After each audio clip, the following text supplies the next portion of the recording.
Untuk asam dan basa sendiri ya itu sudah Anda pelajari ya waktu Anda di SMA dulu apa yang dimaksud asam ya apa yang dimaksud basa ya. Yang jelas kalau asam itu nama lainnya itu kation ya, kalau basa itu anion. Jadi kalau positif itu kation, kalau negatif itu anion gitu ya. Nah, Pak, ya halo. Pak maaf itu Nurisa. Gimana Norisa? Gimana, Mbak? Minta diadmit, Pak. Ya, sebentar. Ini sudah masuk lagi ini.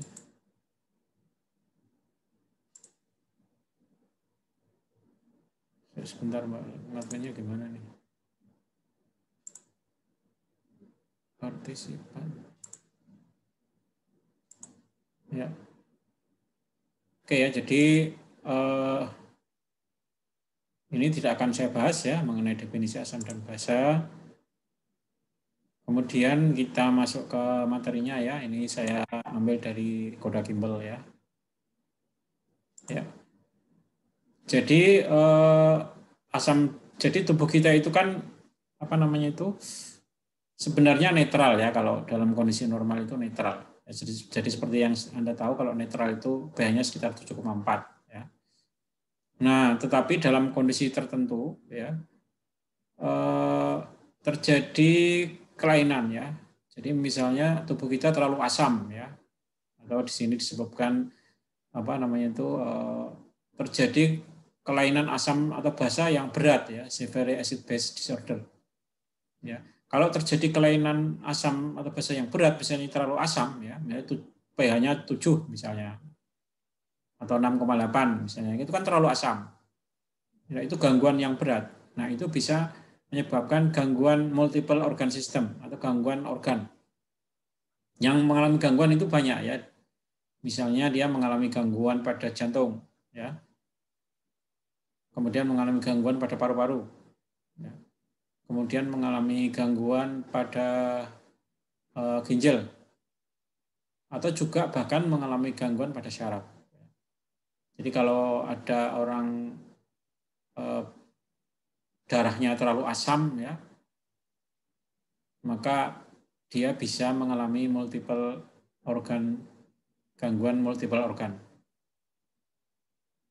Maka oleh karena itu tubuh kita harus bisa selalu menjaga kondisi netral ya, jadi tidak terlalu asam banget atau tidak terlalu basa banget. Kemudian pada prinsipnya pH tubuh kita itu dipertahankan itu sekitar 7,35 sampai 7,45. Ya, ini ringnya itu kecil sekali, narrow atau sempit. Kalau ekstraseluler, kalau intraseluler ya hampir sama ya 7 sampai 7,3. Ya. Jadi ini dikatakan sangat sempit ringnya. Jadi siapa yang mengendalikan pH itu?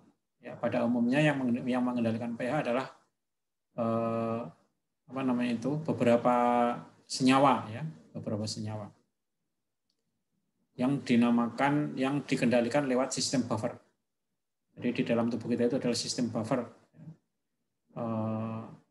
Sistem buffer itu menjaga agar tubuh kita itu pH-nya relatif netral, ya sekitar 7,35 sampai 7,45.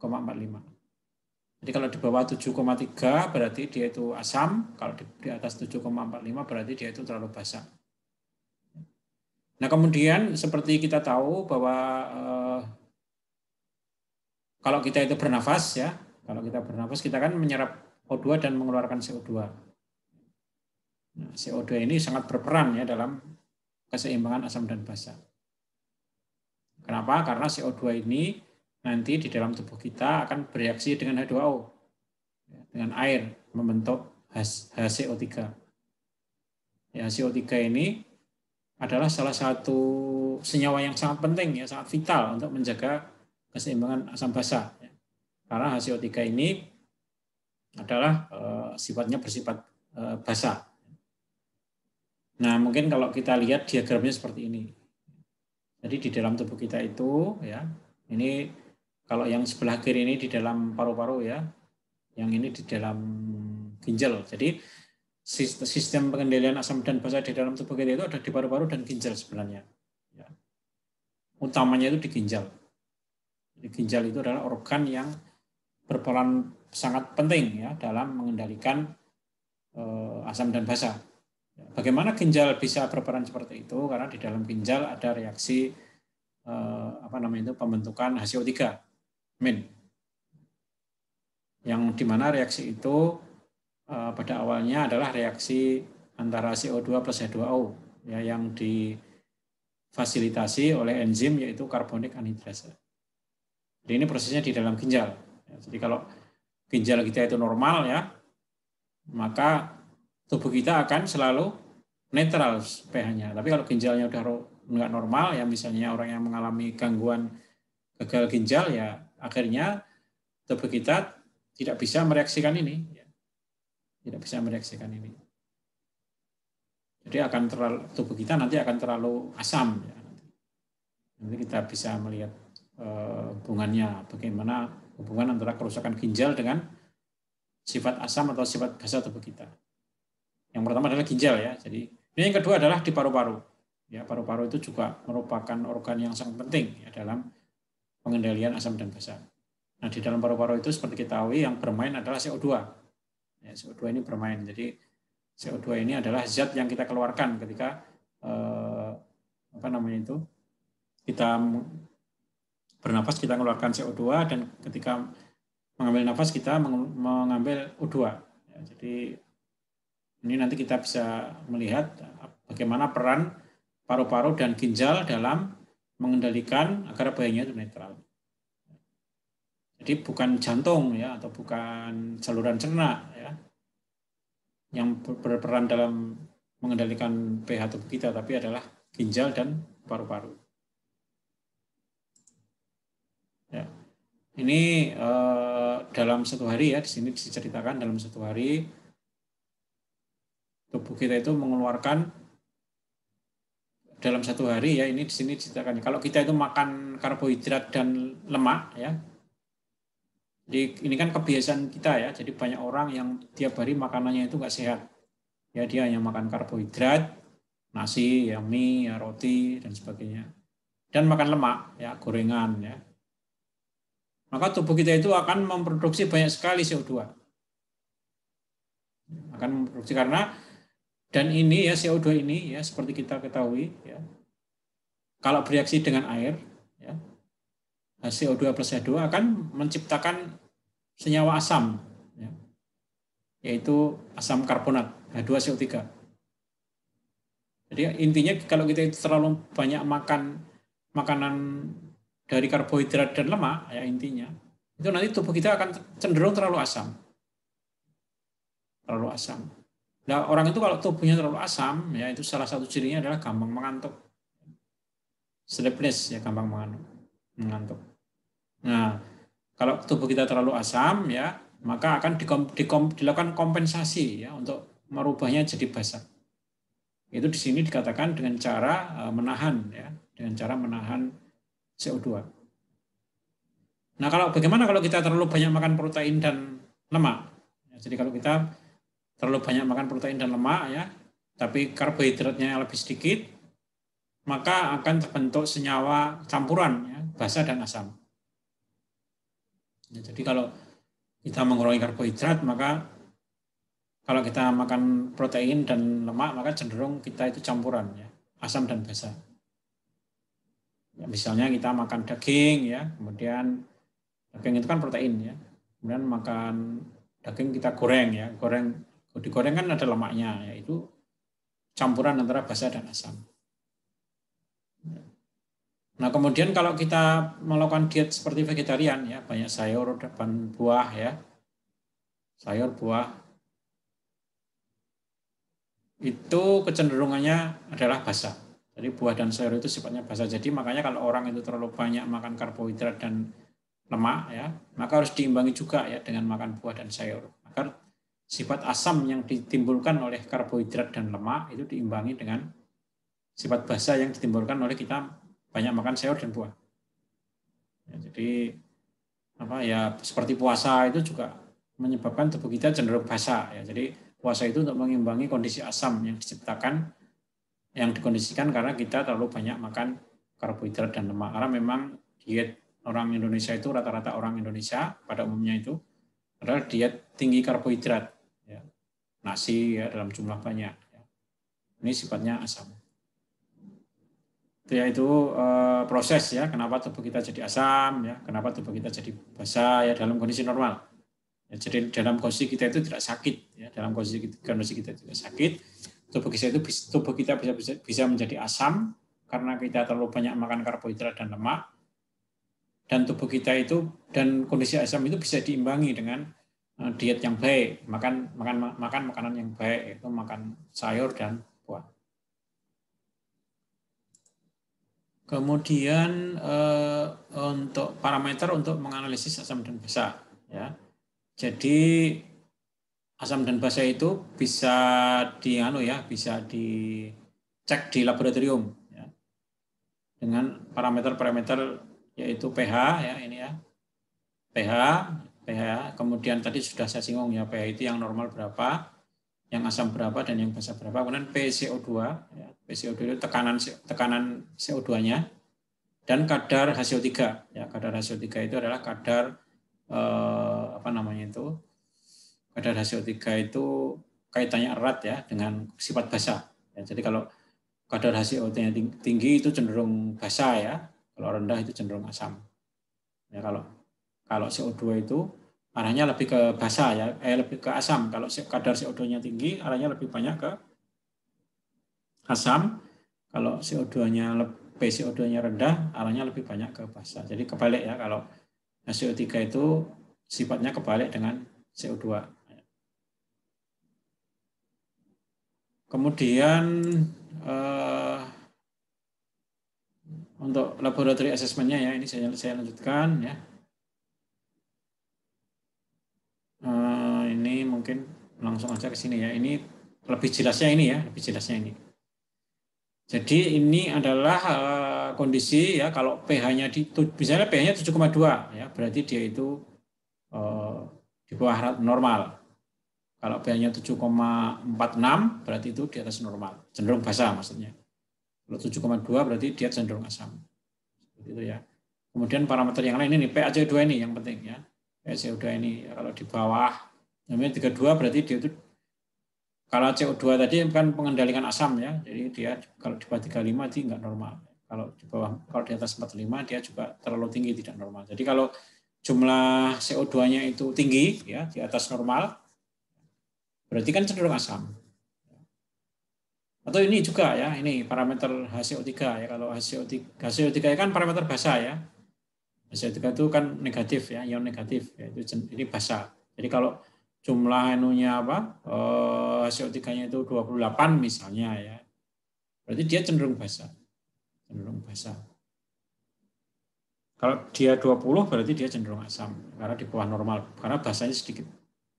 Nah, parameter ini ya, pH, PaCO2, HCO3 min adalah disingkat itu ABG atau arterial blood gas. Ya, ini parameter di lab ya. Jadi nanti kalau ada kasus, ada data-data ini ya, data-data pH, data-data PaCO2, data-data HCO3, berarti itu adalah ABG ya, atau arterial blood gas.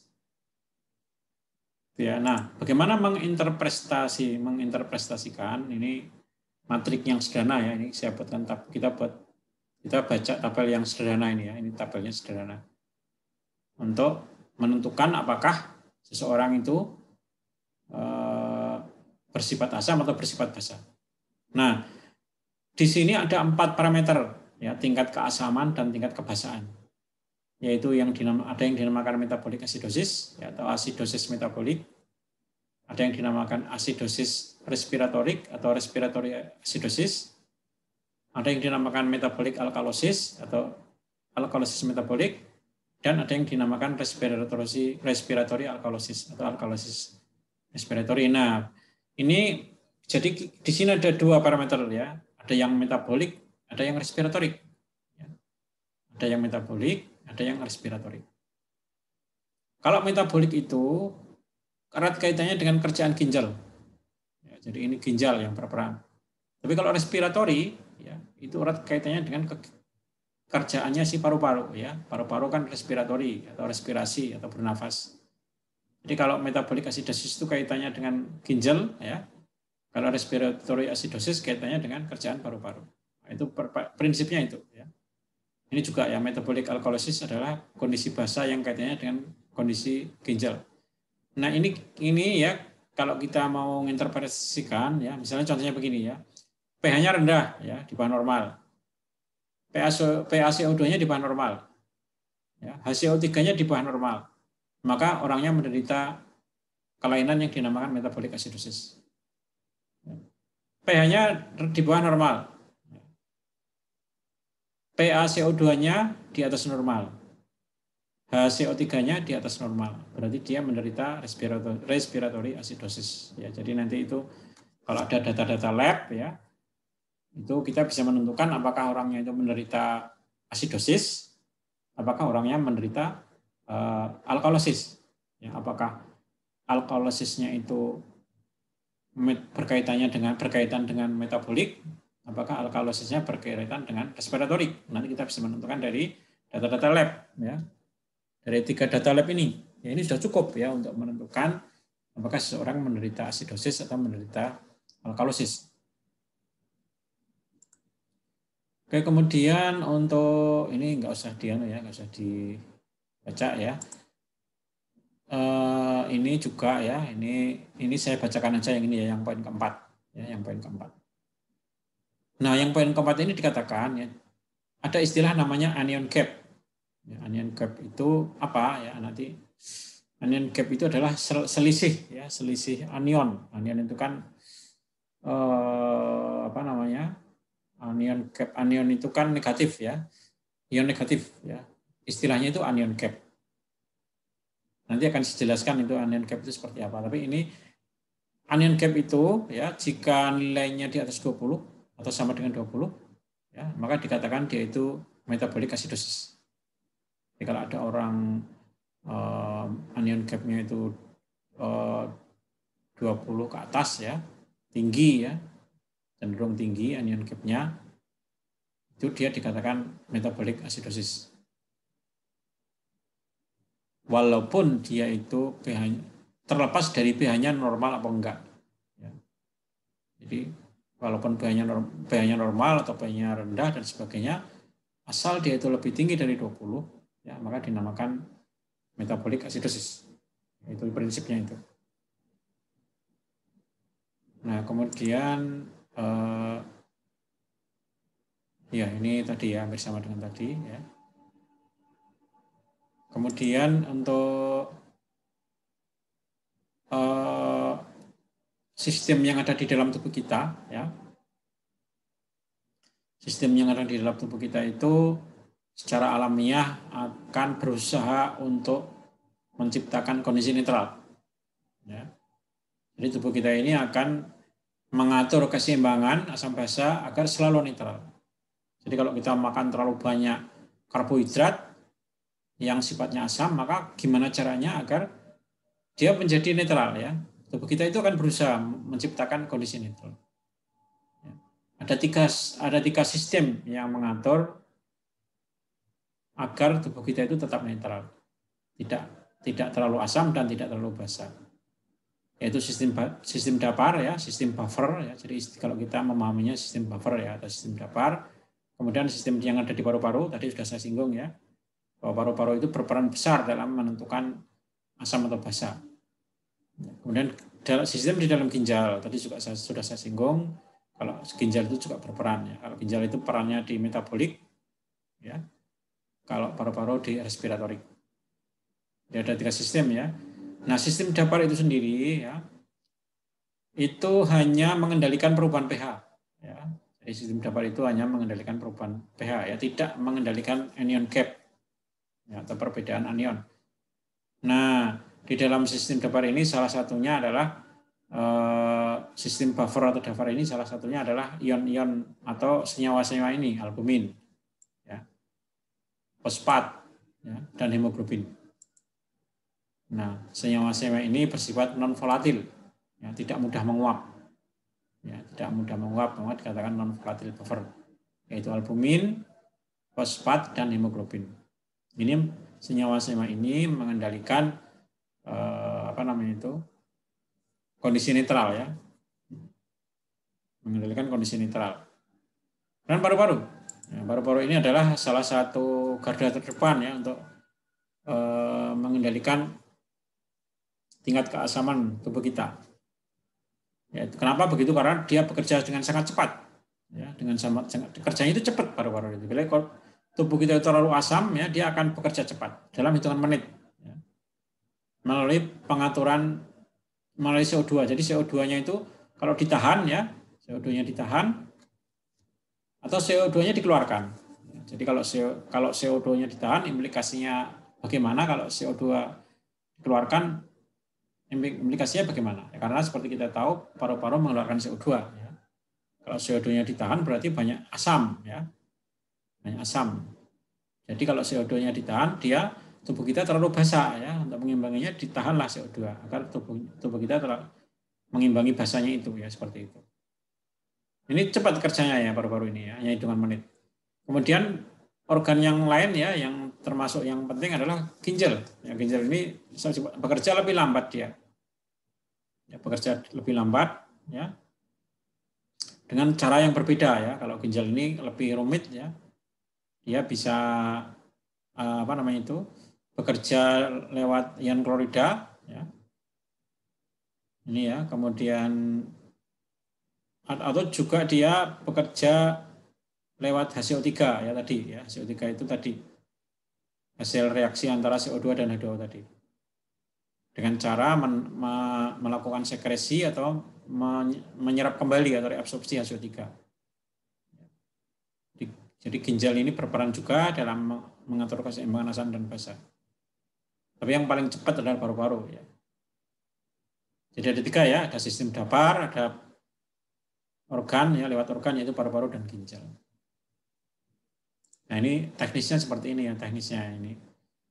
Teknisnya itu kita namakan aja koreksi pH. Koreksi pH. Koreksi pH itu namanya mekanisme kompensasi. Ya. Namanya kompensasi. Nah, di dalam sistem respirasi, tadi sudah saya singgung, maka yang diatur adalah CO2. Ya, tadi sudah saya singgung, ya. Sementara di dalam sistem metabolisme, ya, yang diatur adalah kadar HCO3. Di mana sekali lagi HCO3 ini yang mengatur itu ginjal, kalau CO2 yang mengatur paru-paru, ya, tadi sudah saya singgung. Ini mekanisme kompensasi. Tinggal bagaimana, apakah kalau suasananya asam, ya, bagaimana? Kalau suasananya asam, tentunya regulasinya adalah HCO3-nya diperbanyak, ya, karena HCO3 bersifat basah. Tapi kalau dalam suasana basah, maka dibalik, regulasinya adalah HCO3-nya dikurangi, ya. Atau sebaliknya di sini, kalau suasananya asam, ya, yang diperbanyak adalah yang dikurangi adalah CO2-nya. Tapi kalau suasananya basah, kalau suasananya berarti yang diperbanyak adalah CO2-nya. Jadi ini dua organ ini memainkan peran utama, ya, dalam menjaga keseimbangan asam atau basa. Ya. Asidosis itu asam, alkalosis itu basa. Nah, tadi sudah saya singgung, ya, bagaimana kalau orang terlalu banyak makan karbohidrat dan lemak, nah, maka terjadilah asidosis dia. Asidosis. Nah, kalau orang asidosis itu cirinya apa? Ini cirinya bisa Anda lihat di sini, ya. Cirinya misalnya ngantuk nih, sleepiness. Ya, saya tadi sudah menyampaikan dari awal, kalau kita terlalu banyak makan. Kenapa kalau kita makan nasi yang banyak kok ngantuk? Ya karena tubuh kita akan terlalu asam. Ya, nanti ngantuknya hilang kalau sudah terjadi perubahan sistem ini, ya, sudah dinetralkan oleh sistem respirasi atau sistem metabolik. Ya. Tapi sementara proses itu berjalan, kita akan ngantuk.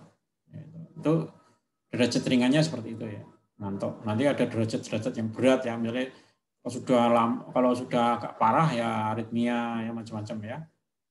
Kemudian napasnya pendek, ya, jadi kalau orangnya itu sudah terlalu asam, ya, tubuh kita belum bisa mengkompensasi, ya bisa napasnya pendek dan sebagainya, ya. Ini bahkan mual muntah, ya, jadi kalau terlalu asam bisa mual muntah juga, ya, di sini. Nah, bagaimana kalau tubuh kita terlalu basah, ya? terlalu basah. Nah, kalau tubuh kita terlalu basah ya, ini ada beberapa gejala-gejala yang bisa Anda lihat di sini ya. Misalnya sakit kepala ringan ya. Atau mungkin tangannya tremor ya. Tangannya tremor. Ya, mual muntah juga. Jadi nanti ini terjadi kalau tubuh kita terlalu basah. Ini pada umumnya seperti itu. Kemudian kita mulai aja ya penjelasannya tentang metabolic acidosis. Jadi metabolic acidosis sesuai namanya adalah kondisi tubuh kita itu terlalu asam. Nah, metabolic acidosis itu ciri khasnya adalah kehilangan ion bikarbonat. Jadi ion bikarbonat itu ion yang basah ya sifatnya. Jadi kalau dia hilang ya akhirnya tubuh kita jadi asam. Ya, ini ya. Jadi ciri utamanya adalah kehilangan bikarbonat. Nah, ada dua kategori atau dua golongan ya metabolic acidosis. Golongan pertama adalah anion gap-nya itu normal. Golongan kedua adalah anion gap-nya itu tidak normal ya, atau naik. Jadi saya ulangi ya. Metabolic acidosis itu ada dua jenis ya. Yang pertama anion gap-nya normal, yang kedua anion gap-nya naik. Nah, anion gap itu apa? Anion gap itu pada prinsipnya adalah selisih antara ion natrium, ya, selisih antara ion natrium dan penjumlahan ion klorida dan ion HCO3. Jadi selisih antara jumlah kation, ya kationnya itu natrium, ya, dan jumlah anionnya di sini yang dihitung hanya Cl dan HCO3. Ya. Ini adalah rumus dari anion gap. Ya, rumus dari anion gap seperti tadi saya singgung, kalau anion gap-nya itu 20 atau lebih ya tadi ya. Itu metabolic acidosis. Jadi kalau anion gap-nya itu lebih tinggi ya ini dia menderita metabolic acidosis. Ya itu kemudian ini adalah ciri-ciri orang menderita metabolic acidosis. Ini ciri-cirinya. Misalnya yang terkenal adalah diare ya, contohnya ya diare. Jadi orang itu kalau mengalami diare, dia itu akhirnya akan mengalami metabolic acidosis. Tubuhnya akan menjadi asam dia. Gitu ya. Kemudian kalau orang itu terlalu banyak minum spironolakton misalnya ya, sering minum spironolakton karena dia menderita sakit gagal jantung misalnya ya, dia dikasih spironolakton. Spironolakton itu adalah diuretik hemat kalium. Maka dia akan mengalami asidosis metabolik. Kemudian orang yang menderita gagal ginjal, ya, itu dia akan menderita asidosis metabolik. Ya, kenapa begitu ya? Karena tadi ya, ginjal itu berperan dalam HCO3. Ya, ion kalau ginjal gagal ya melakukan metabolisme terhadap HCO3, ya, HCO3 itu kan ion negatif ya, yang sifatnya basa. Kalau dia itu gagal menciptakan HCO3, maka tubuh kita terlalu asam. Jadi orang yang gagal ginjal itu kenapa kok menderita metabolic acidosis? Ya karena dia gagal memetabolisme HCO3. Nah, itu adalah beberapa contoh. Kemudian penyakit gula, ya diabetes mellitus. Orang yang menderita penyakit gula itu adalah orang yang menderita metabolic acidosis. Ya, tubuhnya akan menjadi asam. Kenapa begitu? Karena orang yang menderita diabetes itu dia untuk metabolismenya tidak menggunakan glukosa tapi lemak. Ya, jadi lemak itu padahal kalau dimetabolisme menjadi asam asetoasetat yang sifatnya asam. Nah, tadi sudah saya singgung bahwa metabolic acidosis ada dua ya. Ada yang normal anion gap, ya ini yang kiri ini normal anion gap, yang kanan adalah elevated anion gap atau anion gap yang naik. Kemudian untuk selanjutnya adalah ini menyinggung anion gap ya. Jadi anion gap itu nilai normalnya adalah antara 8 sampai 16. Ya ini ya. Nah, anion gap itu menghitungnya tadi ya sudah saya singgung ya. Selisih antara natrium dengan Cl atau HCO3. Tapi kalau ada parameter kalium juga bisa ditambahkan ya. Jadi kalau ada laser lab-nya kalium, ya, jadi selisih antara natrium dan kalium atau natrium aja dengan selisih antara ion positif dengan ion negatif. Ion positifnya itu natrium dan kalium, ion negatifnya Cl dan HCO3. Nilainya berapa? Itu 8 sampai 16. Gitu ya. Kemudian ini anion gap. Nah, di sini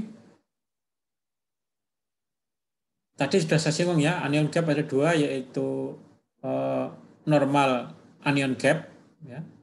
Ini ya, normal anion gap. Jadi asidosis metabolik ada dua ya, yang normal anion gap dan yang elevated anion gap. Ini dijelaskan lagi ya. Yang normal anion gap itu di sebelah kanan ya. Tadi sudah dijelaskannya diare contohnya ya. Jadi ini menjelaskan yang di atas tadi. Ya.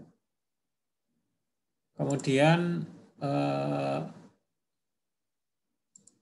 saya lanjutkan ya untuk asidosis metabolik lagi ya. Ini keterangannya. Ini ciri-cirinya ya. Ciri-ciri asidosis metabolik. Mual, muntah ya. Nyeri perut dan sebagainya. Tadi ini menjelaskan yang tadi ya, yang ini. Ya, menjelaskan yang ini. Kita langsung aja. Nah, ini saya jelaskan sedikit ya terkait dengan beberapa kelainan asidosis metabolik. Misalnya asidosis karena diare. Ya, asidosis. Kenapa kok orang diare itu menderita asidosis? Ya, karena bikarbonatnya hilang. Ya, karena pada orang yang diare itu bikarbonatnya itu hilang dikeluarkan ya dalam proses diare. Kalau bikarbonat kan ion negatif. Ya kan, jadi ion negatifnya banyak yang hilang, berarti dia jadi asam, jadilah dia asidosis metabolik. Jadi itu tentang diare. Kemudian orang yang menderita diabetes mellitus, ya. Nah orang yang DM itu kan glukosanya tidak dipakai dengan efektif. Jadi karena dia tidak dipakai dengan efektif, maka tubuh kita memakai lemak untuk menghasilkan energi. Jadi gulanya itu tinggi kadarnya di dalam darah. Ya. Tidak dipakai ya, tidak digunakan untuk proses metabolisme. Yang dipakai apa? Yang dipakai lemak. Padahal lemak itu kalau dilakukan metabolisme akan menjadi asam, yaitu asam asetoasetat dan asam 3-hidroksibutirat. Oleh karena itu orang yang menderita DM itu dia akan menderita asidosis metabolik. Kemudian kenapa orang kalau minum aspirin ya dia menderita asidosis? Ya karena aspirin sifatnya yang asam ya.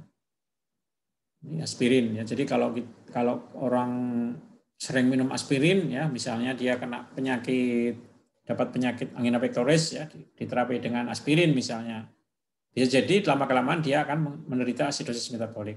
Karena minum aspirin selama berbulan-bulan bahkan bertahun-tahun. Kemudian orang yang CKD ya, gagal ginjal. Orang yang gagal ginjal itu terjadi peningkatan sekresi amoniak dan asam fosfat. Ya, nah terjadi penurunan sekresi amoniak dan asam fosfat yang akibatnya kadar bikarbonatnya itu turun. Ya.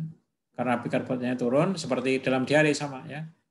Diare juga turun bikarbonatnya atau hilang. Tubuh kita akan bersifat asam. Ya. Karena seperti kita tahu bikarbonat itu adalah ion negatif ya. Jadi ion yang bersifat basa ya. Jadi akhirnya karena banyak yang hilang ion negatifnya maka jadi asidosis. Ya. Kemudian kita masuk ke jenis kedua yaitu asidosis respiratorik. Ya. Berlawanan dengan asidosis metabolik, asidosis respiratorik ini lebih banyak berkaitan dengan paru-paru ya. Makanya dinamakan asidosis respiratorik. Asidosis respiratorik itu disebabkan oleh beberapa hal ya. Misalnya gangguan neuromuskular ya. Serangan asma ya.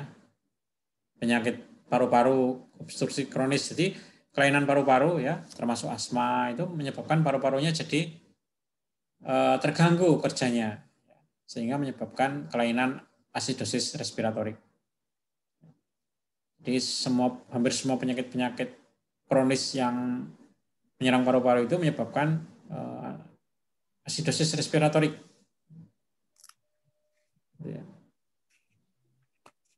Nah, caranya ngatasi bagaimana? Caranya ngatasi ya penyakit yang mendasarinya dihilangkan ya. Misalnya orang kena asma ya asmanya diobati gitu ya. Simpel ya. Caranya menghilangkan. Kalau tadi juga sama ya, kalau orang menderita asidosis metabolik karena diabetes ya diabetesnya diterapi. Kalau ada orang menderita asidosis metabolik karena diare ya diarenya diobati gitu ya. Sama ya kalau asidosis respiratorik penyebabnya apa dulu?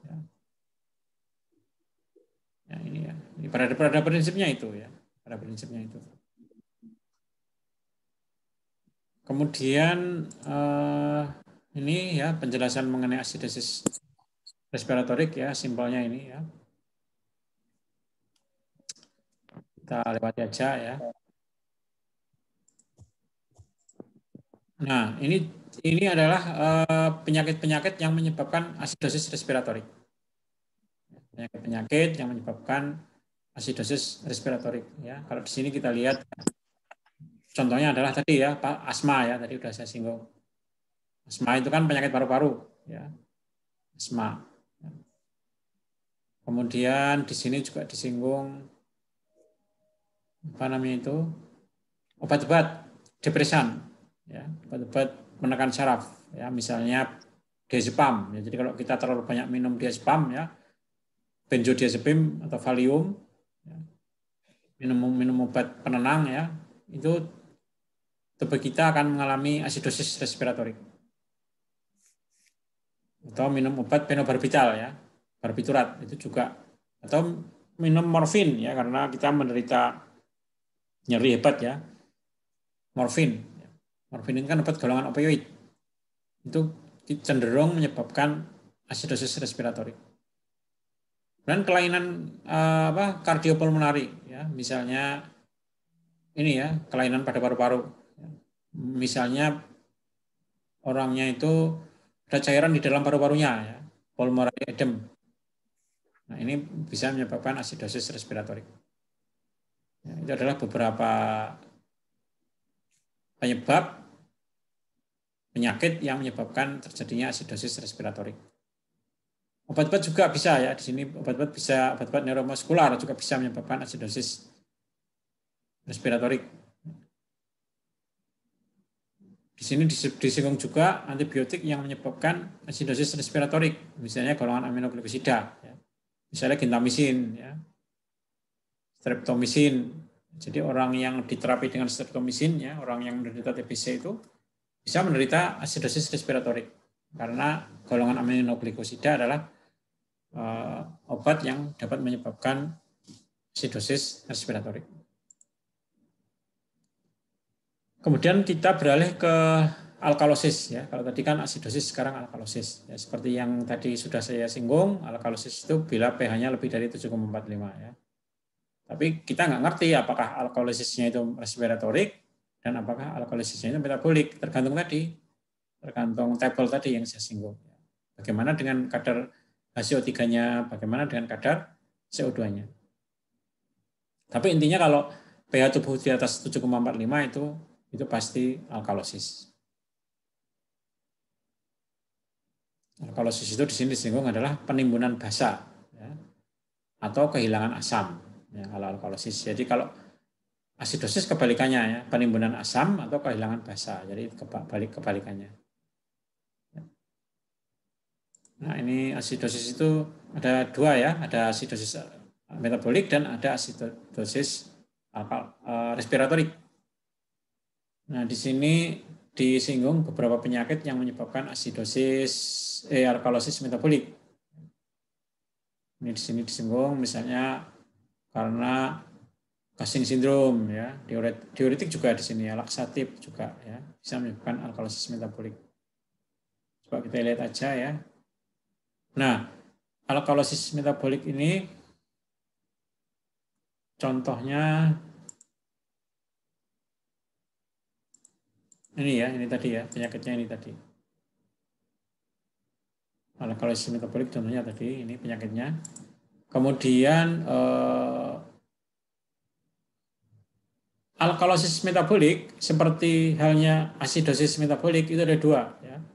Kalau asidosis metabolik kan ada yang normal anion gap, ada yang elevated anion gap. Kalau ini ada dua juga ya.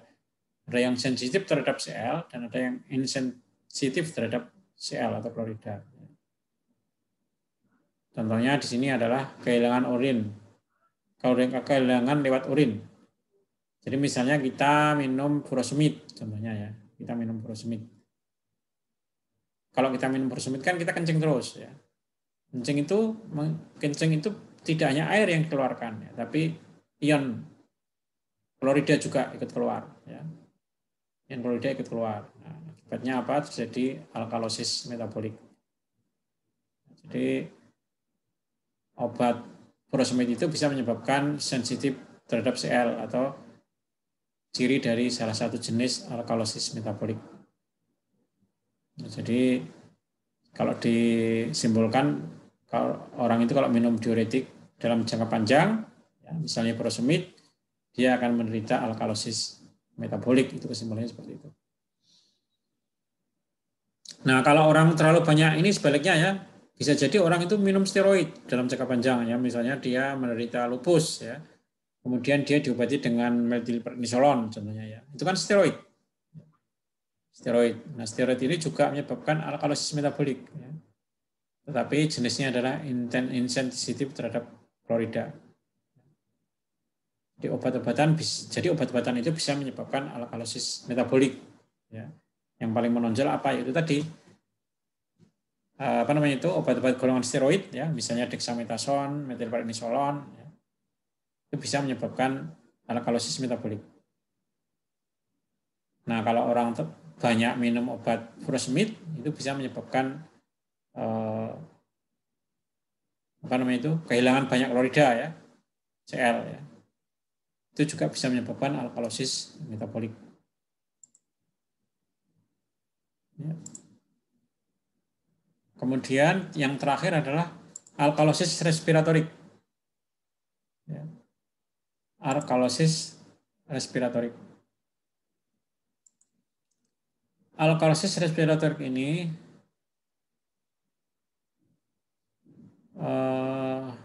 contohnya langsung aja lah. Ini contohnya adalah ini ya, ini contoh-contoh dari alkalosis respiratorik. Misalnya penyakit pneumonia ya. Contohnya itu orang yang terkena COVID itu juga menderita alkalosis respiratorik ya. Karena orang yang menderita COVID-19 itu banyak yang cirinya itu dia terkena pneumonia dulu. Itu ya, itu beberapa contoh ya. Obat-obat juga ya. Obat-obat ini bisa menyebabkan alkalosis respiratorik atau respiratory alkalosis. Di sini disinggung overdosis salisilat ya. Misalnya overdosis aspirin ya contohnya. Ini bisa menyebabkan respiratory alkalosis.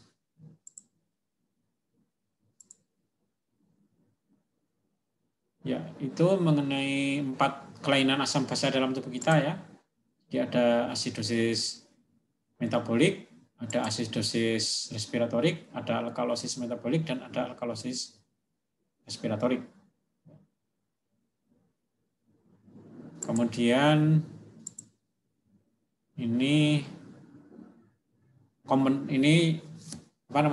terakhir ya, mengenai kompensasi respirasi ya. Kompensasi respirasi ini ada 2 ya. Ada yang namanya hiperventilasi, ada yang hipoventilasi. Hiperventilasi itu napasnya cepat. Ya.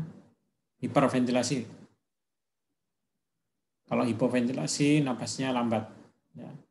Jadi hiperventilasi itu banyak mengeluarkan CO2 ya. Jadi misalnya begini ya, misalnya contohnya orangnya menderita asidosis metabolik ya contohnya. Asidosis metabolik. Asidosis kan asam ya. Asidosis itu asam. Maka untuk mengimbanginya kita harus menghilangkan asam dari tubuh kita. Yaitu dengan cara tubuh kita itu melakukan kompensasi, ya. Jadi nafasnya dibuat cepat, jadi sehingga CO2-nya itu lebih sering dikeluarkan, ya, namanya hiperventilasi. Jadi hiperventilasi itu adalah proses mengeluarkan CO2, ya, tujuannya itu mengeluarkan CO2 lebih banyak, ya, untuk mengimbangi kondisi tubuh yang asam atau asidosis. Karena CO2 ini kan asam, ya, kalau dia dikeluarkan kan asamnya berkurang dalam tubuh kita, ya. Yang jenis yang kedua adalah hipo, ya. Hipoventilasi itu nafasnya diperlambat, ya. Karena nafasnya diperlambat, otomatis CO2-nya ditahan, ya, atau diretensi, ya. Kalau CO2 yang ditahan kan tubuh akan cenderung asam. Nah, ini untuk mengimbangi kondisi basa atau alkalosis metabolik dalam tubuh kita. Jadi itu ya, itu yang dinamakan kompensasi respirasi. Kenapa kok ini disinggung? Karena tadi sudah saya singgung, ya, kalau sistem respirasi dalam tubuh kita, ya, atau paru-paru dalam tubuh kita itu bisa dengan cepat, ya, merubah kondisi asidosis atau alkalosis, ya, dalam hitungan menit, ya. Dalam hitungan menit, ya. Kalau ginjal kan lambat, ya, tadi kan ada 3 mekanisme, ya, kompensasi, ya. Tadi ada yang karena buffer, ya, dapar, ada yang karena respirasi yaitu paru-paru, ada yang karena ginjal, ya, atau metabolik, ya, respirasi atau metabolik. Jadi ini adalah kompensasi yang cepat, namanya kompensasi respirasi, ya, untuk mengatasi kondisi asidosis metabolik atau kondisi alkalosis metabolik. Ya, ini yang perlu penting, ya. Nah, kemudian bagaimana dengan kompensasi ginjal, ya? Bagaimana dengan ini kan tadi kompensasi paru-paru, ya, atau kompensasi respiratorik. Sekarang kompensasi ginjal atau kompensasi metabolik, ya. Kalau paru-paru yang dikendalikan itu CO2, ya. Kalau paru-paru itu bisanya mengendalikan CO2, ya, dengan cara mempercepat atau memperlambat nafas. Tapi kalau apa namanya itu? Kalau ginjal, ya, itu yang dikendalikan adalah hasil 3 dan H positif. Jadi ginjal itu bisa mengendalikan H positif dan HCO3. Jadi kalau tubuh kita itu terlalu menderita asidosis respiratorik, ya, yang mengendalikan itu ginjal dengan cara apa? Karena asidosis dia itu apa namanya itu asam, maka yang dibuang adalah zat yang sifatnya asam dan menahan lebih banyak senyawa yang sifatnya basa, yaitu HCO3. Tapi sebaliknya kalau tubuh kita itu terlalu basah, ya, itu dibalik, ya, menahan, untuk mengimbanginya menahan yang sifatnya asam dan membuang yang sifatnya basa. Jadi kompensasi ada 2, ya. Kompensasi itu untuk mengendalikan asam dan basanya tadi. Yang mengendalikan, kalau yang mengendalikan ada yang lewat ginjal, ya, ada yang lewat paru-paru, ya. Ya, saya kira itu materinya, ya. Nanti mungkin lebih jelasnya bisa di